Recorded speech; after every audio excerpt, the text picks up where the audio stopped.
ने पहली बार ऑस्ट्रेलिया में 71 सालों के बाद टेस्ट सीरीज जीती। इस जीत के साथ ही 2-1 से सीरीज अपने नाम कि अब तक की सबसे अच्छी सीरीज जीत रही है। It's a great opportunity from the point of view that we always wanted to win a series away from home, to win a series, and that was our goal from day one. I mean, this tour started 12 months ago in South Africa, where we said there's a certain brand of cricket we're going to play. We're going to experiment with combinations, find out what suits the team the best, and take it forward. दोस्तों नमस्कार, स्वागत है आपका हमारे podcast में। आज हमारे साथ हैं सूरज जी। सूरज जी नमस्ते, कैसे हैं आप? हाय नमस्ते विशाल, मेरा नाम सूरज शर्मा है। मैं एक स्पोर्ट्स कमेंटेटर प्रेजेंटर हूँ और आज आपने मुझे मौका दिया है। Thanks for this. Thank you Suraj, आपको, आपने इतने बिजी शेड्यूल में आप हमारे पॉडकास्ट में आए। उम्मीद करते हैं हम जो भी आज बात करें, जिस चीज़ के बारे में बात करें, डेफिनेटली आप लोग ये चीज़ समझ गए होंगे कि अगर कोई स्पोर्ट्स कमेंटेटर है या प्रेजेंटर है तो डेफिनेटली स्पोर्ट्स की ही बात होने जा रही है। आप लोग घर में बैठ के टीवी में सुनते हो, ये गई छक्का, ये गया चौका, ये रन आउट हो गया, सुनते तो हो, लेकिन आपने कभी गौर नहीं किया होगा कमेंटेटर रूम में क्या हाल होता है और कितनी मुश्किलें होती हैं वो कमेंटेट करना, देखना, सारी चीज़ों को समझना। तो आज हम सूरज जी से जानेंगे कि ये कमेंटेटर जो होते हैं सूरज जी, तो ये बहुत आसान है करना, कोई भी आया गया बालक कर सकता है या प्रॉपर इस चीज़ को सीखना पड़ता है? देखिए विशाल, कर तो कोई भी सकता है, पर हर चीज़ को करने का एक तरीका होता है, जैसे मैंने आपको पहले भी बताया। तो ये एक तरीका है, एक प्रोफेशनलिज्म है। ऐसा नहीं है कि आप कुछ भी बोल सकते हैं किसी भी मोमेंट पे। पूरी दुनिया आपको सुन रही है, एक बारी में 40-50 करोड़ लोग आपको सुन रहे हैं, ठीक है। आँख उनकी है पर कान तो आप उन्हें दे रहे हैं ना अपनी आवाज़ के थ्रू। वो जान पा रहे हैं ग्राउंड में क्या हो रहा है, क्या नहीं हो रहा। और एट द सेम टाइम आपको न्यूट्रल भी रहना है गेम के प्रति, आपको ईमानदारी से अपना काम करना है। तो कर तो कोई भी सकता है, बस थोड़ा सा स्किल्स चाहिए, बातों को कहने का तरीका आना चाहिए, कि स्पोर्ट्स का नॉलेज होना चाहिए। सूरज जी, इसमें गलती की कितनी गुंजाइश होती है? क्योंकि आप एक चीज़ देखो कि जो बैट्समैन खेलता है, ठीक है, वो भी कई बार गलती कर देता है, लेकिन एक कमेंटेटर कितना इम्पोर्टेंट है एक मैच के लिए, उसकी गलती तो मतलब बहुत बड़ी चीज़ हो गई। अगर वो कुछ बोलता है और मान लीजिए कि उसने बैटिंग के बारे में कुछ गलत बोल दिया या कुछ रन बताने में कुछ भी XYZ गलत बोल रहा है, तो वो कितना बड़ा बात बन सकता है इस चीज़ को लेके? देखिए विशाल, बात तो बहुत बड़ी बन सकती है, क्योंकि पूरी दुनिया आपको सुन रही है। मैं बार बार इस बात को रिपीट कर रहा हूँ, क्योंकि आपको अपने शब्दों के साथ बहुत ज़्यादा केयरफुल रहने की ज़रूरत है। देखिए, इंसान गलतियों का पुतला है, गलती किसी से भी हो सकती है, बट आपको मेक श्योर ये करना है कि जो गलती आप कर रहे हैं वो सुधारी जा सके और वो कोई ऐसी गलती ना हो जिसमें ब्लंडर गए। गलतियां तो हर कोई करता है। तो सूरज जी, अभी कमेंटेटरी का बताया आपने क्या होता है क्या नहीं होता। अभी हम बात करते हैं बॉर्डर गावस्कर जो सीरीज होती है, वो इतना हाइप बना हुआ है। ये तो ऐसा लगता है, कभी कभी हम सुनते हैं लोग इंतजार करते रहते हैं, ये इंडिया पाकिस्तान के मैच से भी बड़ा बन चुका है। क्या कारण क्या है इसका? देखिए, कारण ये है, सबसे बड़ा कारण जो क्रिकेट के पूरी दुनिया के लिए रोल मॉडल है ना, विराट कोहली, वो इसका सबसे बड़ा कारण है। Virat Kohli, that's the right word Vishal, you are correct. तो विराट कोहली ही एक सबसे बड़ा कारण है इस सीरीज का।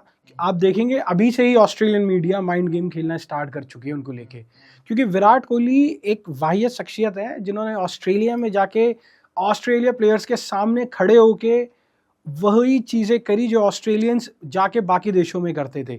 उनसे आँख से आँख मिलाकर जवाब दिया, जवाब सिर्फ मुंह से नहीं दिया, बल्ले से भी दिया। तो यही एक कारण है कि इस सीरीज़ की बात इंडिया पाकिस्तान से ज़्यादा भी होती है, और दूसरा इंडिया पाकिस्तान की सीरीज़ अब कम भी होती है, ये भी एक रीज़न है। पर India Australia that is something you can't beat these days, I'll say. अभी आप देखो, अभी मीडिया में भी देखोगे आप, ऑस्ट्रेलियन मीडिया बहुत बयानबाजी स्टार्ट कर चुकी है विराट कोहली को लेके, टीम इंडिया को लेके। तो इससे क्या सूरज जी जाने कि मतलब ऑस्ट्रेलिया जो है विराट कोहली से बहुत डरती है, टारगेट भी वो विराट कोहली को ज़्यादा करते हैं, ठीक है। तो इसको माना जा सकता है कि ये जो डर है वो एकदम कायम है, डरे हुए हैं विराट कोहली से ऑस्ट्रेलियन टीम जो है, या क्या, क्यों इतने बयानबाजी विराट कोहली को लेके ऑस्ट्रेलिया टीम रहती है, दबाव में रखते हैं उनको? देखिए, ऑस्ट्रेलिया का जो मेन एक हथियार, वेपन, ब्रह्मास्त्र है ना, वो है उनकी टीम यूनिटी। वो एक तरीके से खिलाड़ी को घेर के स्लेज करते हैं, माइंड गेम खेलते हैं, उसके ऊपर बॉल फेंकते हैं, उसको कंधा मारते हैं। तो विराट कोहली इन चीज़ों में बहुत आगे हैं। वो दिल्ली वाला एटीट्यूड है उनके अंदर, क्योंकि उनके अंदर काबिलियत है अपने बल्ले से जवाब देने की। वो जानते हैं कि ऑस्ट्रेलियंस उनके साथ क्या कर रहे हैं, तो वो यही एक तरीका है ऑस्ट्रेलिया से डील करने का, कि आपको जब आप अपने बल्ले से रन बनाने लग जाते हैं ना आप, तो सामने वाला कोई और तरीका ढूंढता है आपको आउट करने का, और वो सारे तरीके विराट कोहली पहले ही जानता है।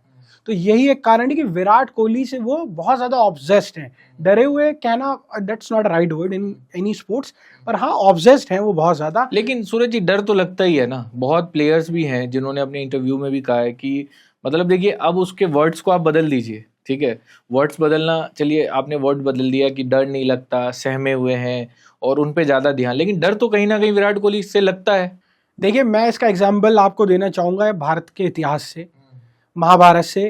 कर्ण के बारे में सब जानते थे, उनकी काबिलियत के बारे में सब जानते थे, भगवान कृष्ण भी जानते थे और अर्जुन भी जानते थे। तो उनको लेके जिस तरह की कमेंटबाजी आती थी उनके अस्तित्व को लेके, पर उनकी शक्ति से सब डरते थे। आई मीन ऑब्सेस्ड थे कि इनके पास जो ताकत है। कृष्ण जी को कंपेयर, विराट कोहली को कंपेयर नहीं, मैं आपको एग्जांपल दे रहा हूँ, मैं कंपेयर नहीं कर रहा हूँ, मैं आपको बता रहा हूँ कि ताकतवर आदमी का हौसला तोड़ा ही जाता है, जिससे आपको सबसे ज्यादा डर होगा आप उसके बारे में।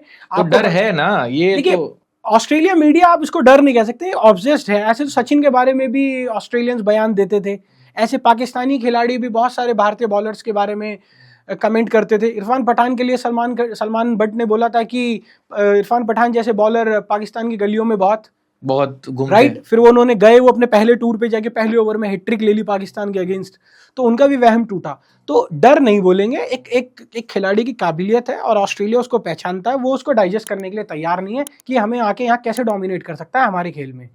बेसिकली दबाव बना रहे हैं पहले से ही कि अगर वो जब मैच में हो, ड्यूरिंग मैच वो कुछ ऐसी गलती करें और फिर वो आसानी से उनको विकेट दे दे, ये भी एक हो सकता है। देखिए बिल्कुल ठीक बात है ये।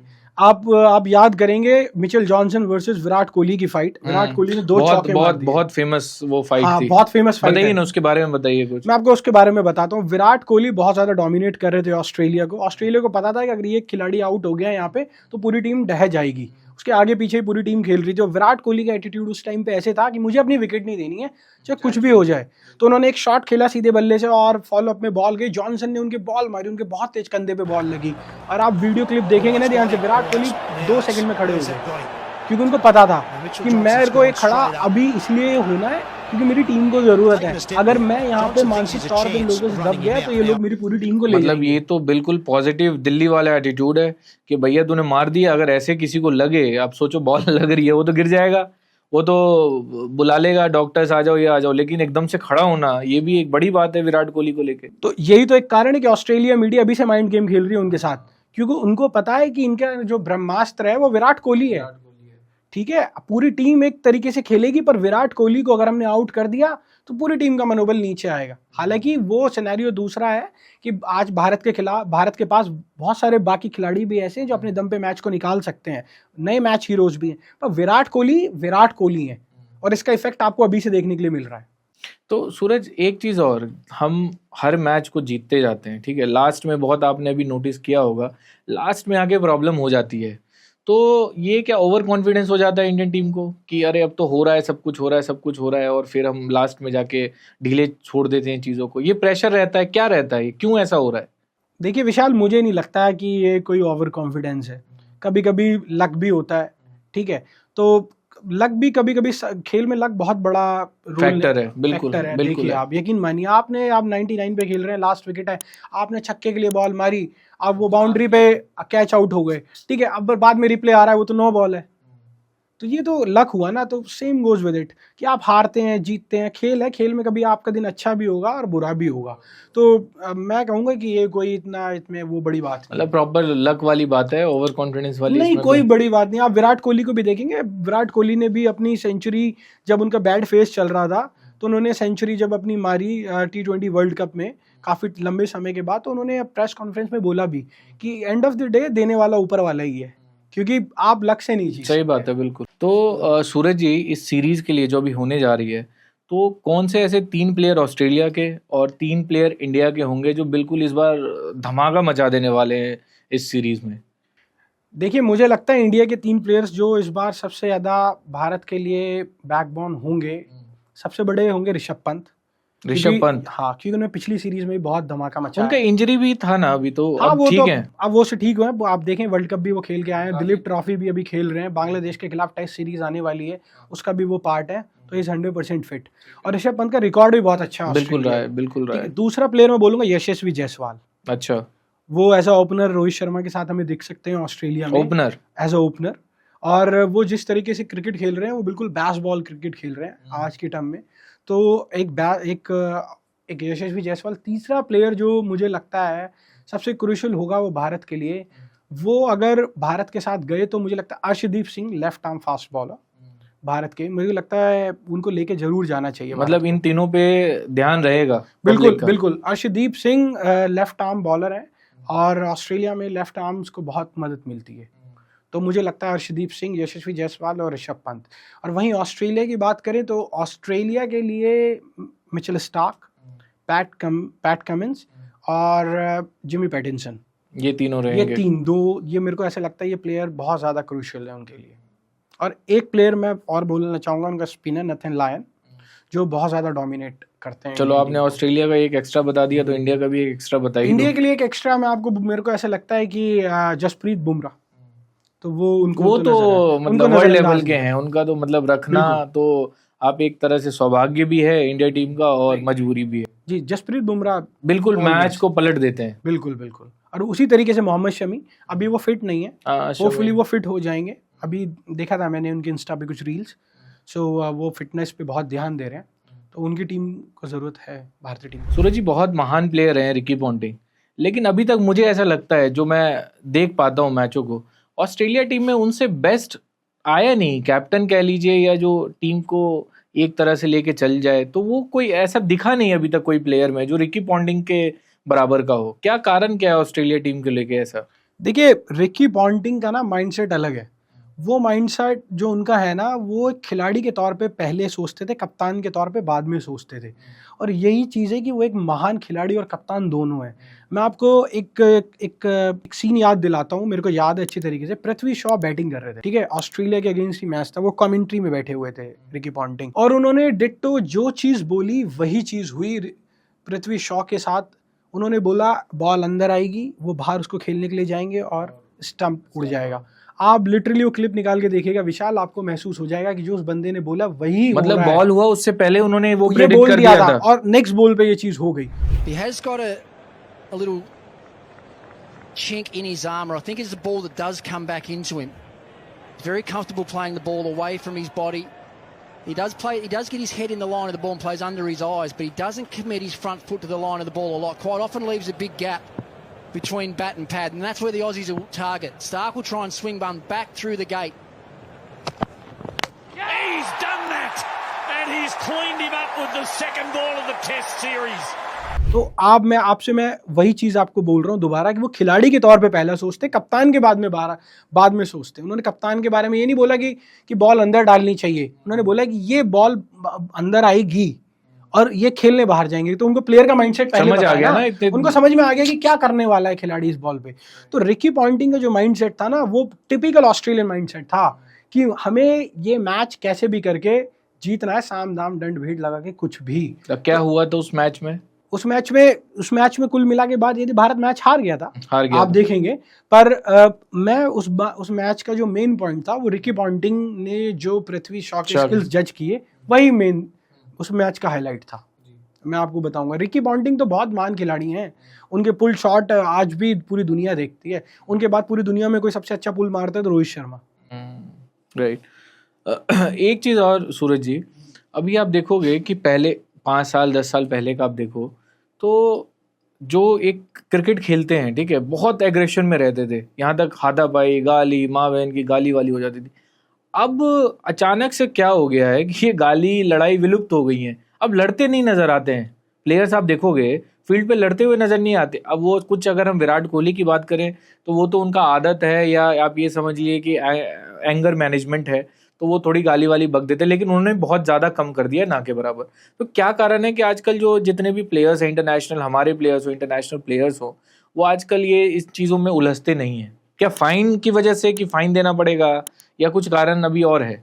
देखिए, आजकल एक तो कैमरे हर जगह मौजूद हैं, माइक्रोफोन्स हर जगह हैं। दूसरा, आपकी बात ठीक है, मैच रेफरीज भी बहुत स्ट्रिक्ट हो गए हैं, बहुत ज़्यादा फाइन लगा देते हैं। कभी कभी तो आप नेक्स्ट मैच खेल भी नहीं पाएंगे, इस तरीके के फाइन भी आ गए। दूसरी चीज़, देखिए, स्पेशली अगर मैं ऑस्ट्रेलियंस प्लेयर्स की बात करूं इंडियंस के साथ, ठीक है, तो आईपीएल के आने से इसका बहुत बड़ा प्रभाव पड़ा है। आईपीएल ने उनको पैसा दिया है, उनको इज्जत दी है, उनको नाम दिया है।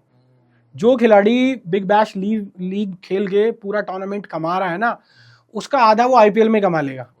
ये भी एक सबसे बड़ा रीजन है। आईपीएल जैकपॉट है पूरी दुनिया के स्पोर्ट्स प्लेयर्स के लिए, खासकर क्रिकेट में, क्योंकि आईपीएल क्रिकेट की लीग है और इसलिए ही ये माइंडसेट बदला है लोगों के कि क्रिकेट का मतलब इंडिया, इंडिया का मतलब आईपीएल।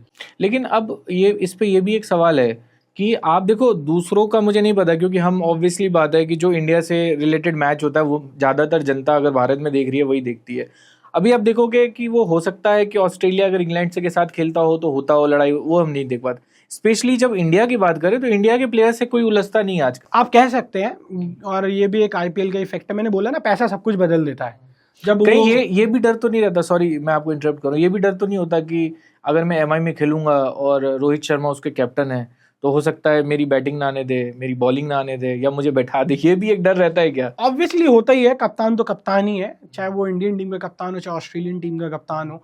आप देखेंगे इन दिनों वेस्ट इंडीज टीम से भारत की बहुत बनती है, वेस्ट इंडीज के प्लेयर से। ऑस्ट्रेलियंस भी बहुत ज़्यादा पसंद करते हैं इंडिया को। डेविड वार्नर तो बहुत ज़्यादा इंडिया से रील वगैरह इतना सब कुछ करते हैं। तो ये सब चीज़ें हुई हैं, आईपीएल की वजह से हुई है। वो खिलाड़ी जो एक टाइम पे मना कर देते थे इंडिया के लिए, इंडिया के साथ खेलने के लिए, वो लोग आज की डेट में तड़पते हैं इंडिया आने के लिए।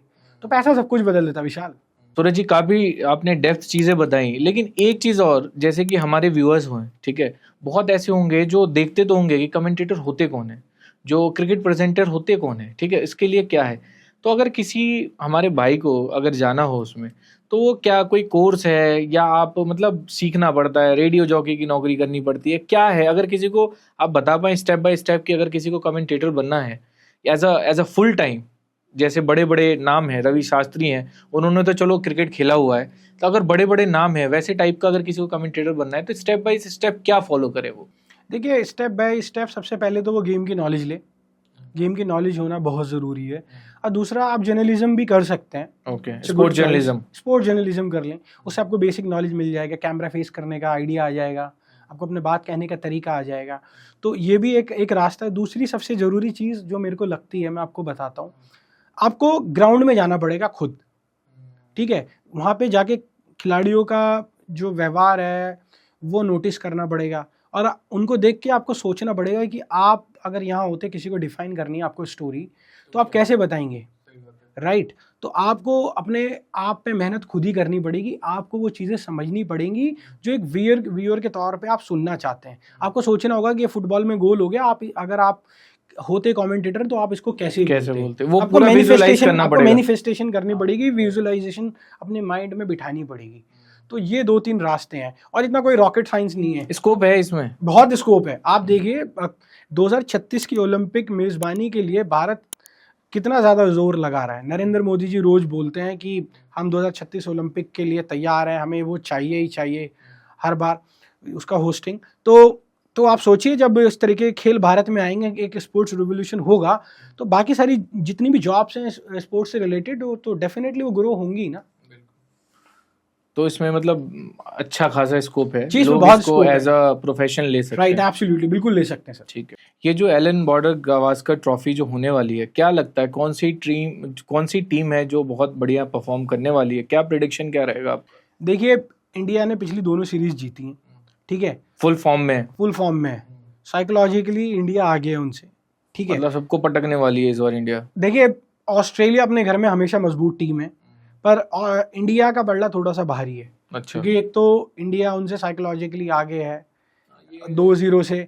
तो मुझे ऐसा लगता है कि अगर इंडिया ने वही क्रिकेट खेला जो पिछली दोनों सीरीज में खेलती आई है, तो इंडिया उनसे आगे है। लेकिन आप एक चीज़, ऑस्ट्रेलिया प्रेशर बहुत कम लेती है, हो सकता है, मैं इस चीज़ को नहीं जानता हूँ, लेकिन मैंने देखा है उनका शिकन जो होता है बहुत कम होता है मैचेस में। ये आपकी बात ठीक है, वो थोड़ा सा प्रैक्टिकल ज़्यादा है, वो लोग टेंशन लेते हैं, बस वो दिक्कत है कि उनके एक्शंस में वो नज़र नहीं आते हैं।